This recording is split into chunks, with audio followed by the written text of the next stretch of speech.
There are crazy skeleton pumpkins chasing you, a talking bird is trying to guide you to safety, your only other human companions talking to their inanimate pet rock, there are spooky trees surrounding you, autumn is slowly transitioning to winter, and Doc Brown's DeLorean time machine has just malfunctioned and dimensional time warped him and Frodo Baggins into this universe. If any of this interests you, then do I have a show for you. Enter Over the Garden Wall, a cartoon miniseries made by Cartoon Network. But don't let its carefree demeanor fool you just because it's a cartoon. It's a gripping dark fantasy spectacle that is surprisingly well balanced for both kids and adults. Is it a good show? Well, it won a couple of Emmys and some other awards, so there's that. But that's just a fancy gold trophy that doesn't really give you much information, does it? So I'm gonna give it a thorough review. Spoiler free for the first part, of course. But do know that there will be a spoilerific analytical part, but I'll give you a warning before then. Let's get started. Where do we start? How about the design and art? I'm just gonna say it outright, it's simply marvelous. There's an intricate amount of details drawn in almost every single scene, and the color palette pops out in an aesthetic way. The show starts off with a noticeable color palette of auburn orange to signify the spirit of autumn, before giving way to the more bluish and gray hues of winter. It's a way to signify the transition of time period, and unlike some other movies or TV shows, they don't overdo the color theme. In fact, Over the Garden Wall provides wonderful variations of different shades to entice the watchers. And they provide actual standout colors that makes the characters and some parts of the sceneries pop out and keep your attention. Instead of just a plain dark orange, they go with a bright yellow or a rusty copper, or sometimes even a pure black to capture the essence of the scene. And the background has this painterly style which makes the character and objects have this crisp, solid coloring, which makes everything visually pleasing. And while the show takes place predominantly in the woods, we aren't restricted to one background type. We get a huge variety of locations from schoolhouses to mansions to quaint villages to bayou rivers and even some phantasmic dream realms. On top of all this, the facial expressions and details with the characters show a surprising amount of animations, even though they're mostly simple shapes. It's the small animated details that really bring out the emotional impact, like lip quivering or the worrywart finger pressing. And creatively, this show is amazing with the type of dark fantasy imagery you're gonna get. I mean, just look at some of these things. But it's not all frightful images. There's some happy, cheerful one as well. And the style from the old-timey openings to the shadowed faces, it's just something I love. And if you think there's something charming about the artistic style of Over the Garden Wall that makes you feel familiar with another cartoon series, there's a reason for that. Patrick McHale, the creator for Over the Garden Wall, was the creative director for Adventure Times in the early seasons. In addition, a bunch of Adventure Time animation team members also worked on Over the Garden Wall too, so they brought their expertise over to help craft this fine show. But fancy art doesn't carry a show. What about the story? Is it interesting? Well, from the opening, and without spoilers, the best way I can describe this story is this. A pair of young siblings are lost in the woods. Greg and Frodo Baggins, Elijah Woods, Wirt, are trying to get home. Along the way, they meet these wacky and vibrant characters of different personalities. But these woods and characters aren't necessarily normal in the conventional sense. There's mystical monsters, talking animals, and creepy magic that haunt every single locale in the woods. And as Greg and Wirt wander the depths of this bewitching place, they discover more and more about themselves and reflect on who they are as a person. It's very much a coming-of-age story as well. But as they discover more about themselves, the woods remain elusive. There's always another unknown mystery just around the corner as they venture deeper into the unknown. It's a lovely story filled with mystique and unexpected twists, and every single episode together just ties together into a grand plot. What's interesting is that there are no filler episodes for Over the Garden Wall. Every single episode plays an important part in the character development of Wirt and Greg and to the grand finale. And they prevent the monotony with the roller coaster rides of emotions, from cheerful happy moments to wisecracking jokes to emotional gravitas. And if you're an adult, you might understand some of the scenes that'll go right over a child's head. And there are a good amount of these scenes too. The only criticism I have with the story is that at the beginning, as you begin your adventure with Greg and Frodo, Wirt. As you begin your adventure with Greg and Wirt, you're a bit disoriented because you don't know what to expect from the woods. As a result from this disorientation, the pacing feels a little bit off as you try to get into the mindset of what to expect. At the beginning, it might feel a little bit like a filler, but I guarantee you it's not. It all ties together to their character development and the grand finale. Regardless of whether a moment feels like a filler episode or not, they're all super entertaining and they all have some kind of introspective question to ask without feeling preachy. But what about the sounds, the voices, and the music? Look, the sound is spot on solid, okay? You hear the faint crunching of the sticks and gravel, the snipping of scissors, and the howling of the winds. All the sounds are clear and, if you have some super high fidelity speakers or headphones, you might hear faint sound cues for character thoughts or actions. And the voices. For all the shenanigans I gave earlier about Frodo Baggins, Elijah Wood nailed the voice of Wirt spot on. He captured the essence of an unconfident, worrying teenager trying to do the right thing. And Greg, played by a child Colin Dean, was superb and represented the childlike spirit perfectly. Mainly because he himself is a child at the time of making Over the Garden Wall. There is an air of innocence that Colin provided to Greg which makes the show all the more special. And Christopher Lloyd, aka Doc Brown, nailed his role too. Mainly because his Back to the Future-ness was heavily toned down and virtually doesn't exist in my eyes compared to Elijah Wood's Lord of the Ring-ness. Is that a thing? Is that a thing? Anyways, Melanie Lynskey has this air of flightiness and levity in her role, which fits her perfectly. And Samuel Raimi's voice was so mesmerizing. I can't overstate how mesmerizing it was. If you decide to watch Over the Garden Wall, don't look at the credit rolls, okay? Just watch it and you'll know exactly what I'm talking about. But for reals though, I gotta talk about this, okay? If you loved Lord of the Rings and close your eyes and you hear Wirt talk, you literally just imagine Frodo Baggins. And to be honest, Wirt's character has a lot of similarities to Frodo, only there's no Samwise Gamgee this time. But back on track, or should I say, multiple tracks, because the music for Over the Garden Wall is phenomenal. In fact, it was what pulled me into watching this awesome show.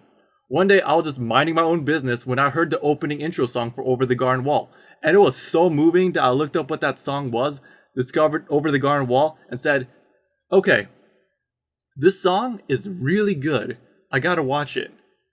And it did not disappoint me. When I said multiple tracks, I mean it. There are multiple song tracks and they're all unique and special in their own ways.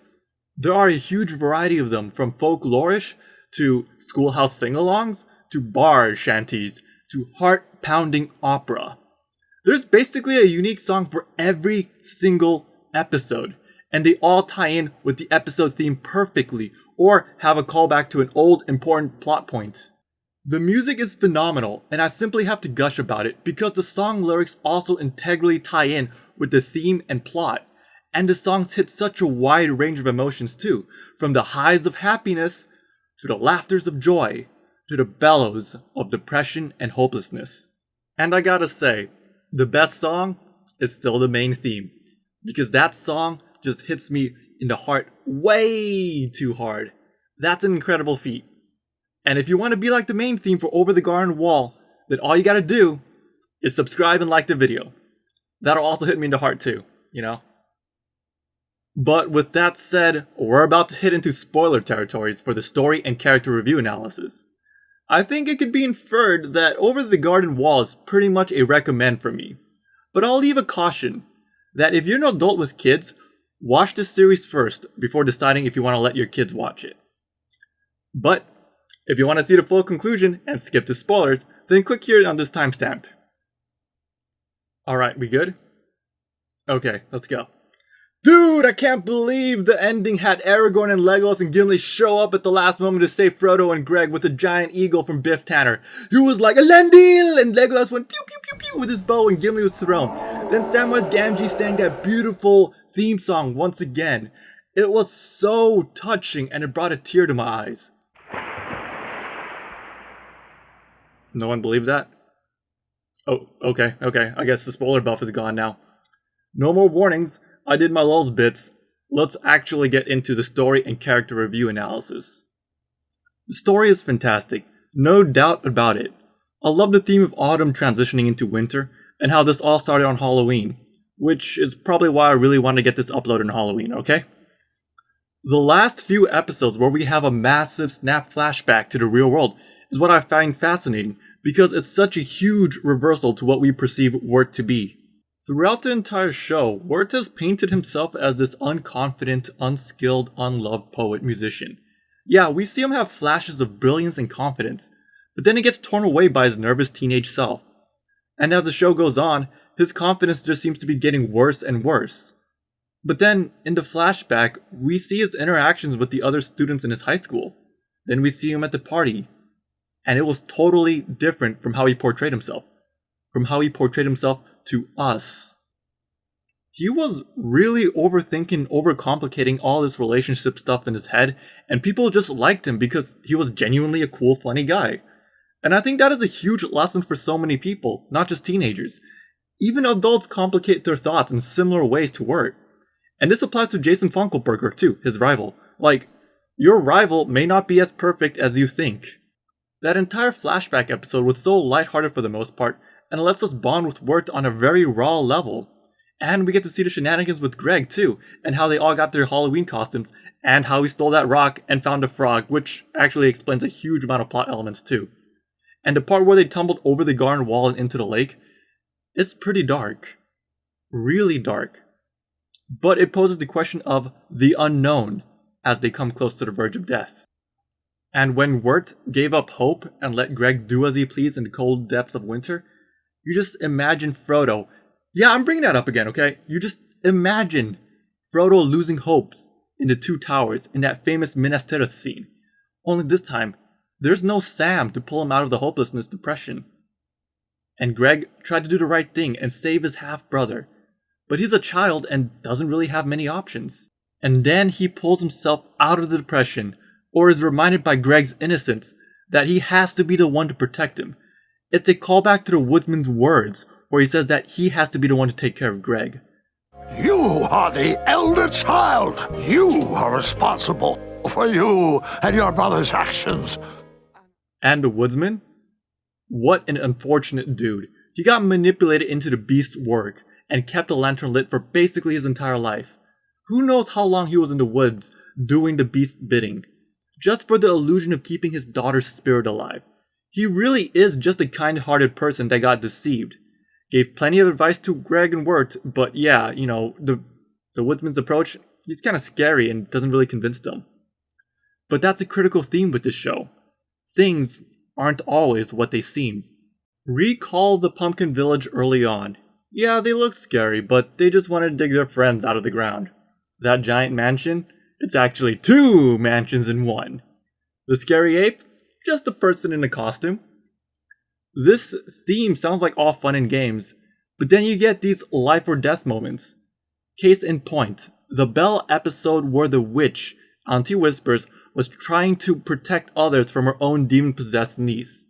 And yeah, Auntie Whispers is not a looker too and made a horrific first impression. Even the entire Beatrice and Adelaide arc was about this theme. Which means the Beast is one fascinating villain. He's just so calm and spooky and mysterious with his soothing voice. He can con just about anyone into his bidding, and there really isn't much that you can say concretely about him too. He's literally an amorphous shadow with surreal powers over the woods. But the depth of his power and how he got his spirit trapped in a lantern is a question that is left unanswered. In fact, he's the only character to get a bad ending. Everyone else lived happily ever after. And that is an important element to remember. But mad respect to the voice, because that voice just pulls you in and alone makes you think, man, what a good villain. And Greg. Greg is such a childlike, carefree character, the perfect representation of a youngin' getting into hooligan troubles and all that. What a whippersnapper. And because of that, he actually doesn't have much character development at all. Because he's a kid. He's pretty much upbeat and doesn't understand the gravitas of the situation. But Greg's a fantastic character nonetheless, because he plays off everyone else's personality and serves as a contrast to Wirt. Besides, Greg is super admirable for trying to save Wirt, and his innate quality of being an incorruptible child serves to protect him from the Beast's influence as well. When the Beast tried to get Greg to enter into a deal with him, Greg was literally oblivious to the Beast's influence. And Greg's dream sequence is an interesting topic too, because it's vague enough to go in two directions. Either the dream is real and there actually is a magical cloud queen that grants wishes to help innocent children, or the beast was subtly influencing Greg. There's probably more to it, but that's my interpretation of it. And I gotta make a shout out for this guy, okay? Gotta have a shout out for Fred for having one of the most out of place and comedic delivery line. God, we already stole a horse. Hey, guys. No, we didn't. Fred's a talking horse. He can do whatever he wants. I want to steal. That horse is there just to mess with Wirt super hard. As for Beatrice, I don't actually have much to say about her. She kind of falls under the same category as the Beast, and her character fits her voice really well. It's a light, airy voice fitting for a bluebird. She's super admirable for trying to save the kids and has a change of heart when she refuses to sacrifice the children, which, by the way, led to that one super graphic, creepy scene. What are you doing? Yeah, it's so graphics that I gotta blur it here, and I gotta say that one scene will probably leave nightmares for kids. Aside from this one creepy scene, Beatrice also ends up being a notable character where Wirt's logical steps and thinking kinds of impact her directly, sometimes being the crux of a joke too. Best example is when he goes, "Oh my gosh, birds aren't supposed to talk." And another is probably when Wirt tried to use the magical curse-breaking scissors to slice himself free, then later having said scissors to break Beatrice's curse. And then when Beatrice gets kind of flustered at Wirt, he goes, "Well, I was kind of mad at you for trying to kill us." It's just so on the nose, that logical thinking that makes you go, man, that makes a lot of sense. Kudos to that. Which brings me to my next point. The story is so tight and concise and logical, yet beautiful and succinct. There's so many mysteries in Over the Garden Wall that it provides this allure of mystique. Yet there's enough vague aspects where it makes you want to learn more, to discover more about the woods and the denizens inhabiting it. Unfortunately, we'll never know because there's only 10 episodes, and each episode's about 10 minutes long. Then the series is done. But the series is so intricately designed and well detailed, virtually every single element in the entire show is connected to the overarching theme and mystery. And that's a huge honor. All the songs have a deeper meaning to the episode. All the character development serves as the breaking point for Wirt. All the deception and things that aren't what they seem play into the key lyrics of the songs. For example, what appears to be a childlike playhouse song about molasses ends up being a haunting orchestral battle song over their fight for Greg's life. She would not wish this. Let's get you free. No. I only wish to help you, woodsman. Everything just flows into one another and takes on so many different meanings. Even the opening first episode foreshadowed just about everything else in the show, even hinting at the ending, such as the circus with the person in the suit, the woodsman's daughter, and the curse of the bell. Even the first episode dog was connected to be Beatrice's dog and shows up at the end. And the story does an excellent job keeping the audience in the happy zone of the story for a good while before hitting them with the hard, heavy stories in question. All the awkward pacing at the beginning has a huge payoff at the end, and I love it. And that ending. Wirt and Greg gets rescued and arrive in the hospital. We see Wirt actually invite his love crush to his home, and we feel a huge sense of satisfaction that he grew up from his adventures. Then he kind of panics and collapses out of nervousness, which, is understandable. I mean, he's still a growing teen after all. We see Greg shake his frogs for all the kids. We see Beatrice in her human forms with her family. We see the huntsman head back to his home to discover his daughter was alive and waiting for him this entire time. It brought so many feels when I saw that. Basically, we see the epilogue for every single character we met in the story. And that ending theme, it was so beautifully sung that it left me in shambles. In fact, it connected to the very first episode with the lyrics, and we finally have the full song now. Yet, something bugs me. Something on the back of my mind. I don't know about other watchers, but for me, that ending was questionable. Not questionable as in it was bad, but more like, can you believe this ending was real? Remember how everything in the show is designed to fit together. Remember the theme of not everything is what it seems. Why did the narrator say everyone is satisfied with the ending in such a rushed tone? You can listen to it. And so the story is complete, and everyone is satisfied with the ending, and so on and so forth. And yet, over the garden wall. Why did the narrator place such an emphasis on, yet over the garden wall? And most importantly, the final words of the show and the main theme. The loveliest lies of all. Those words were spoken with such emphasis. Everything seems too compelling, doesn't it? It's such a beautiful, open ending that left me with this weird, thoughtful, melancholy feeling for a few days. And I highly recommend for you to draw your own conclusions. But if you don't want to come up with your own conclusion, here's mine.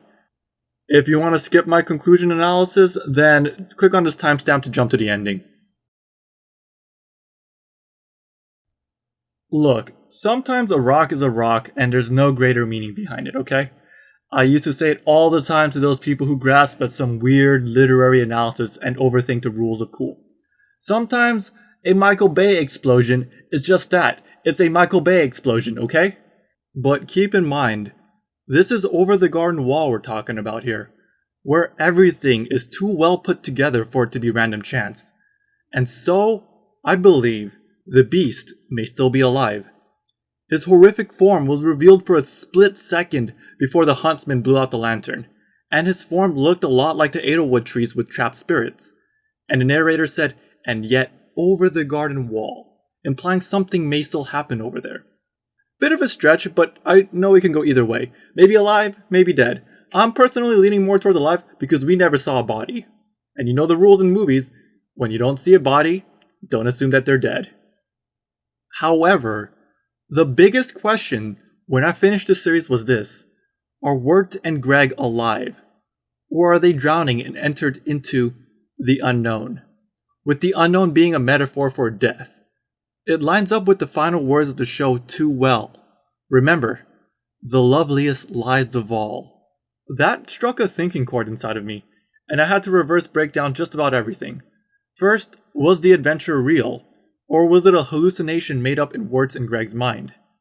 I'm going to lean towards real, mainly because when you have a hallucination, it's only in your mind, right? But this was a shared experience between Wirt and Greg. Common arguments might be how Greg never actually mentioned a specific moment they shared in the unknown. And yes, that's true, because as Greg was about to share one of the moments, he was interrupted by the frog. However, he called the frog Jason Funderburker. That's what they decided to name the frog in the last few moments with the beast. And Jason Funderburker is a pretty darn unique name that they must have shared that moment together. Even the human Jason Funderburker was confused when it was first mentioned, implying that the frog's name was never discussed about before in the real world. On the other hand, Wirt is comforted with the name because he shared that naming experience with Greg. And keep in mind, if this is old Wirt we're talking about here, he would have loathed that name. And then Jason Funderburker comes out of nowhere and whisks her away. Ugh, Jason Funderburker, that guy. Ugh. Plus, Greg was around. He would have embarrassed me even more. And in addition to the name, when Greg shook the frog in front of everyone, there was a faint glow in the frog's belly. What's in the frog's belly again? The magical glowing bell that it swallowed. People might say the frog ate some fireflies, but everyone had this surprised look on their face. If glowing frogs with fireflies is the norm in their location, they wouldn't have looked surprised. So yeah, I'm gonna be leaning towards that the adventure was real. So, if the adventure was real, then they must be alive, right? Because they're in the hospital. Most likely, unless it's some weird limbo. And if we look at all the editing, the final scene is separate from the rest of the unknown, and even the singing frog. The last scene is Greg returning the rock back to the garden.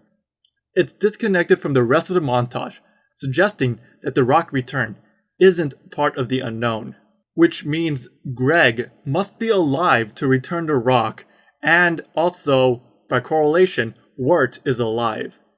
And the theme song, called Into the Unknown, also has different meanings too, because the first 6 lyrics and the last 4 lyrics are connected to various scenes in the series. So, loveliest lies of all could mean the lies the beast told the huntsman, The lovely lie being that the daughter is alive in the lantern as long as he keeps it lit. And going even further back, and we're going to be stretching, and I mean stretching some symbolism here. Remember how they needed 2 cents to go on the ferry? It can be inferred that the 2 cent and the ferry is a symbolism of Charon, the Greek ferryman of the underworld. Charon ferries the dead over to the underworld for 2 coins. But the thing is, Wirt and Greg never paid the 2 coins. They were stowaways on the ferry, suggesting that they were never meant to cross onto the other side and are still alive. Oh man, my head is spinning. Like, there's so many theories over the garden wall and so many nuanced details that thinking of all of them will turn you into a galaxy brain subscribing genius.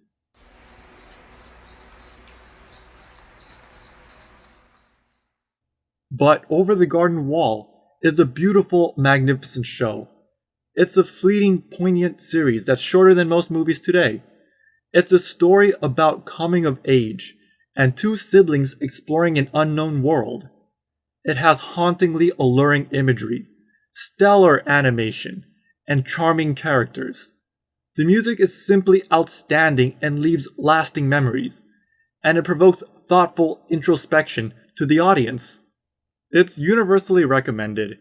I can see this being well received by just about any age groups, from youngsters to adults. And the topic it covers are so varied that there's bound to be an episode or an arc that resonates with you as a person. If you're super focused and really want hardcore action, then okay, maybe not this one. But even then, there's still enough action to keep most people enticed. And if you're strapped for time, don't worry. You can finish this in literally 1 sitting. So would I recommend Over the Garden Wall? Yes, a resounding definite yes. It tugs at all the right emotional strings and is splendid and charming as they come. It's a travesty not many people are familiar with it. But maybe, just maybe, one day it'll travel back over the garden wall and step into the known. And if you enjoyed the review, smash the like button, leave a comment on your thoughts on Over the Garden Wall. If you already watched it, leave a comment on your favorite song, subscribe if you want to see more reviews like this, and remember, you're The loveliest. audience.